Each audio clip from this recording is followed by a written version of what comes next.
శ్రీమాత్రే నమ. జయ గురు దత్తాత్రేయ నమ. ఏదేమైనా కన్యారాశి వారు ఈ వారం నుంచి కొద్ది రోజుల పాటు అదృష్టవంతులుగా మారబోతున్నారు. రాశిలోకే శుక్రగ్రహ ప్రవేశంతో మీరు ఎంతో కాలంగా ఎదురు చూస్తున్నటువంటి అదృష్టం, అది కలలనుకోవచ్చు, అవకాశాలు అనుకోవచ్చు, ఈ వారం నుంచి మీకు రావడం జరుగుతుంది.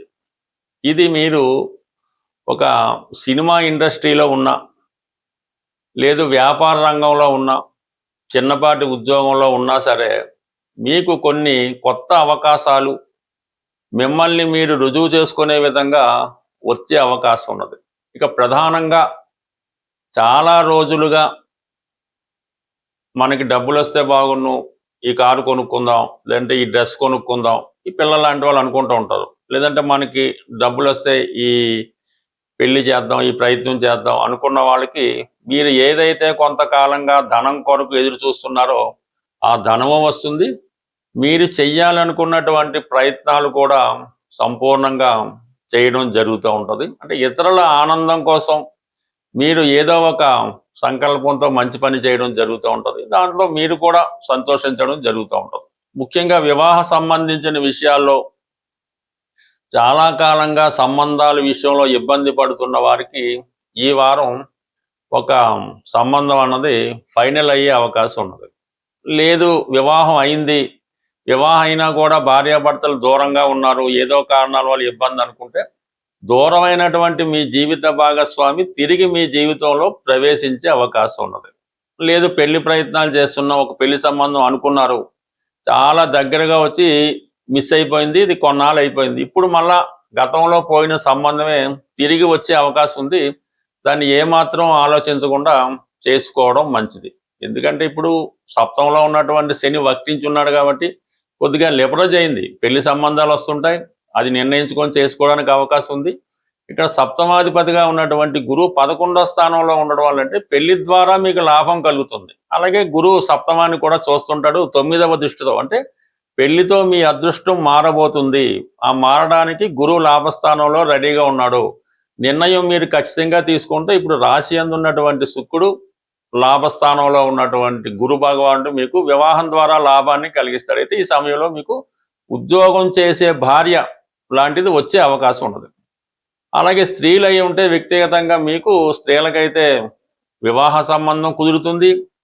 కొద్దిగా ఇబ్బందుల్లో ఉన్నటువంటి వివాహ వ్యవస్థ, అంటే పెళ్లి తర్వాత గొడవలు, చికాకులు అవన్నీ పోయి మళ్ళీ ఒక చోటికి రావడం జరుగుతుంది. లేదు భార్యాభర్తలు వేరే వేరే చోట ఉద్యోగం చేస్తున్నారు, వాళ్ళు మళ్ళా ఒక చోటకి వచ్చే అవకాశం ఉంది. అంటే గతంలో మీరు ఏదైతే పోగొట్టుకున్నారో తిరిగి అది మళ్ళా పొందడానికి ఇప్పుడు అన్ని గ్రహాలు ఇంచుమించుగా మీకు సహకరించడం జరుగుతుంది. ఇటొచ్చి ప్రయత్నం మీరు చేయవలసి ఉంటుంది. కొద్దిగా మీ యొక్క ఈగో పక్కన పెట్టి రాజీ మార్గంలో వెళ్ళటం వల్ల అనుకూలంగా ఉంది. ఎందుకంటే స్త్రీలకి రాశిలో శుక్రుడు వచ్చినప్పుడు చాలా ఆకర్షణీయంగా ఉంటారు కాబట్టి మీరు ఎక్కడికి వెళ్ళినా కూడా అంటే అది ఆకర్షణ జరుగుతుంది, అది ఒక విధంగా మీకు కాన్ఫిడెన్స్ పెరుగుతుంది. కాబట్టి మీరు ఏ ప్రయత్నం చేసినా అది మీకు అనుకూలంగా మారడం జరుగుతుంటుంది.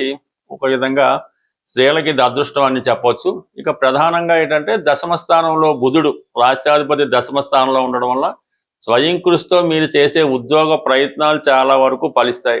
విద్యార్థులకి ఏదన్నా క్యాంపస్ సెలక్షన్ రావడం కానీ, కొత్త ఉద్యోగం రావడం కానీ జరుగుతుంది. అంటే దశమంలో బుధుడు స్వక్షేత్రగతుడు అవటం వల్ల భద్రమహాపురుష యోగం అనే పంచమహాపురుష యోగం ఏర్పడటం వల్ల ఖచ్చితంగా మీ యొక్క కాన్ఫిడెన్స్ పెరుగుతూ ఉంటుంది.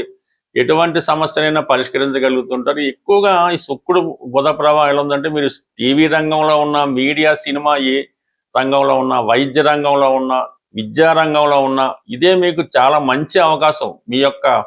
మీలో ఉన్నటువంటి టాలెంట్కి ఖచ్చితమైన గుర్తింపు రావడం జరుగుతుంది. గట్టి ప్రయత్నం చేయండి, కంప్లీట్గా విజయం అన్నది చాలా 20-30 రోజుల్లోనే మీకు రావడం జరుగుతుంది. బట్ ఏదైనా అదృష్టం మీ యందు ఉంది. ఎందుకంటే 11లో రవి ఉన్నా, గురువు ఉన్నా, మనం ఏ ప్రయత్నం చేసినా అది మనకి అనుకూలంగా రావడం జరుగుతుంది.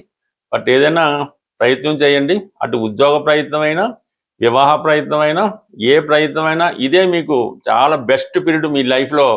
అది మీకు ఈ ఆగస్టు నెల ఇంచుమించుగా 15వ తారీఖు వరకు మాత్రమే ఉండే అవకాశం ఉంది. రవి 11లో ఉన్నప్పుడు మాత్రమే ఏదైనా మీకు ఇవ్వగలరు. మళ్ళా తర్వాత 12వ స్థానంలోకి వచ్చేయడం అంటే మాత్రం మీకు ఇంచుమించుగా 3-4 నెలలు ఇబ్బంది ఉంటుంది. అది ముందుగానే నిర్ణయించుకొని ఈ పనులు ఇప్పుడే పూర్తి చేసుకుంటే భవిష్యత్తులో కూడా మీకు ఈ ఫలితం పొందే అవకాశం ఉంటుంది. గురు పౌర్ణమి సందర్భంగా మన పరిహారాల్లో మనం ప్రతి వారం చెప్తున్నట్టుగానే ఈ వారం మీకు గురుగ్రహ అనుగ్రహం కోసం, అంటే గురువు యొక్క అనుగ్రహం ఉంటే, అంటే మన జాతకంలో గురువు బలంగా ఉంటే సంతానం మంచి అభివృద్ధిలోకి రావడం, సత్సంతానం కలగడం, ధన విషయంలో ఎప్పుడూ కూడా లోటు లేకుండా ధనయోగం పొందడం, అలాగే మంచి జ్ఞానం, దైవభక్తి, సంస్కారం ఇవన్నీ కూడా మనకి గురువు యొక్క బలాన్ని బట్టే రావడం జరుగుతూ ఉంటుంది. మనం జాతకంలో ఉన్నటువంటి గురువు యొక్క బలాన్ని పెంచుకోవాలంటే ఈవెన్ స్త్రీలు పెళ్ళవ్వాలన్నా కూడా గురు బలం తప్పనిసరి. కాబట్టి గురువు యొక్క యంత్రం, అంటే మా గురువు గారు అయినటువంటి ఈ గురు యంత్రాన్ని అప్పుడు గురు పూజ సందర్భంగా సుమారు ఒక 25 సంవత్సరాల క్రితం మాకు ఇవ్వడం జరిగింది. ఆ గురు యంత్రాన్ని ఇప్పుడు మీకు ఈ గురు పూజ సందర్భంగా మీకు ఇవ్వడం జరుగుతుంది. మీరు ఈ గురువు యొక్క యంత్రాన్ని స్వయంగా పసుపు రంగు పేపర్ మీద, అంటే ఎల్లో కలర్ పేపర్ తీసుకున్నా పర్వాలేదు, లేదంటే వైట్ పేపర్ మీద శుభ్రంగా పసుపు రాసి ఆ పసుపు రంగా తయారు చేసి దాని మీద ఎరుపు రంగు సిరాతో, లేదంటే మీకు రాయడానికి వీలైతే ఎరుపు రంగు సింధూరంతో కానీ దాంతో కానీ ఈ 9 గడులు యంత్రాన్ని తయారు చేసి అందులో ఈ యంత్రంలో చూపిన విధంగా అంకెలు వేయవలసి ఉంటుంది. అది మీరు స్వయంగా వేయవలసి ఉంటుంది. ఈ యంత్రాన్ని మీరు తయారు చేసినంత సేపు కూడా మనసులో ఓం నమస్వాయ అనుకున్నా పర్లేదు, ఈ కింద ఇచ్చిన గురు మంత్రాన్ని చదువుతూ తయారు చేయనా పర్లేదు, బట్ ఓం నమస్వాయ అన్నది సర్వసా బాగుంటుంది. కాబట్టి ఆ నిష్టతో మీరు గురువారం రోజు గురుహోరలో ఈ యంత్రాన్ని ఏ సైజ్ అయినా పర్లేదు తయారు చేసి మీ పర్సులో, లేదంటే మీ క్యాష్ బాక్స్లో, లేదంటే మీ వ్యాపార సంస్థలో, మీరు ఎక్కడన్నా సరే ఇది పబ్లిక్గా పెట్టుకోవచ్చు, లేదంటే మీరు బీరువాలో అన్నా పెట్టుకోవడం వల్ల కంప్లీట్గా మీకు ఈ గురుబలం పెరుగుతూ ఉంటుంది. ఈ గురుబలం పెరగడం వల్ల ఆటోమేటిక్గా మీకు ఈ స్త్రీలకు సౌభాగ్యయోగం కానీ, సంతాన యోగం కానీ, మగవాళ్ళకి ధనయోగం కానీ, ముందు మంచి జ్ఞానం ఇవన్నీ కూడా లభించడం జరుగుతూ ఉంటుంది. సో ఇది ఈ యంత్రానికి మీరు ఏదైనా ఈ బెల్లం కానీ అరటిపండు కానీ, అంటే నైవేద్యం పెట్టక్కర్లేదు, అక్కడ పెట్టి దాన్ని ఆవుకు పెట్టవలసి ఉంటుంది. శనగలు కానీ అంటే ఈ యంత్రానికి సమర్పించినట్టు సమర్పించి ఆవుకు పెట్టాలన్నమాట. ఆ విధంగా పెట్టడం వల్ల మీకు ఒకేసారి ఎవరికి కూడా ఫలితం ఇవ్వదు. నెమ్మదిగా మీకు వారం ఈ అభివృద్ధి కలుగుతూ ఉంటుంది. బట్ ఏదైనా ఇప్పుడు ఈ గురువు మనకి ఉచ్చులో ఉన్నాడు కాబట్టి ఈ ఫలితం మరింత తొందరగా పొందే అవకాశం ఉంది. ఖచ్చితంగా ప్రయత్నం చేయండి. మీరు ఫలితం మీరే చూసి ఆశ్చర్యపోతారు. మనం ప్రతి సంవత్సరం మా సంస్థ జ్యోతిష విజ్ఞాన కేంద్రం తెలంగాణ హైదరాబాద్ వారి ఆధ్వర్యంలో ఈ గురు పూజ అన్నది నిర్వహించడం జరుగుతూ ఉంటుంది. మరి ఈ సంవత్సరం మన హైదరాబాద్లోని సూరవరపు ప్రతాప్ రెడ్డి తెలుగు యూనివర్సిటీ, అంటే నాంపల్లిలో ఉంటుంది, ఆ యూనివర్సిటీలో మన ఈ సమావేశ మందిరంలో ఈ ఆగస్టు 2వ తారీఖున ఈ సమావేశం నిర్వహించడం జరుగుతుంది. ఇది సుమారుగా ఉదయం 10 గంటల నుంచి సాయంకాలం 5 గంటల వరకు జరుగుతుంది. ఇందులో మీకు ప్రముఖ వ్యక్తులు ఆహ్వాన పత్రికలో చూపించినట్టు వాళ్ళు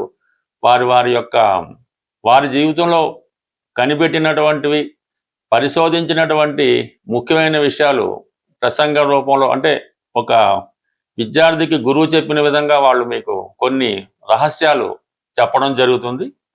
చివరిగా మేము ఎంచుకున్నటువంటి ఈ సంవత్సరం గురువు గారికి సత్కరించడం కూడా జరుగుతుంటుంది. మరి ఎవరైతే ప్రతినిత్యం మా ఈ సమావేశాలకు హాజరవుతుంటారో వాళ్ళు ఎక్కడున్నా సరే తప్పకుండా ఈ సమావేశానికి ఆగస్టు 2వ తారీఖున తప్పకుండా ఇచ్చేసి ఈ గురువుల యొక్క వాళ్ళు ఇచ్చినటువంటి ప్రసంగాలను ఆస్వాదించి ఈ సభని విజయవంతం చేస్తారని ఆశిస్తూ స్వస్తి.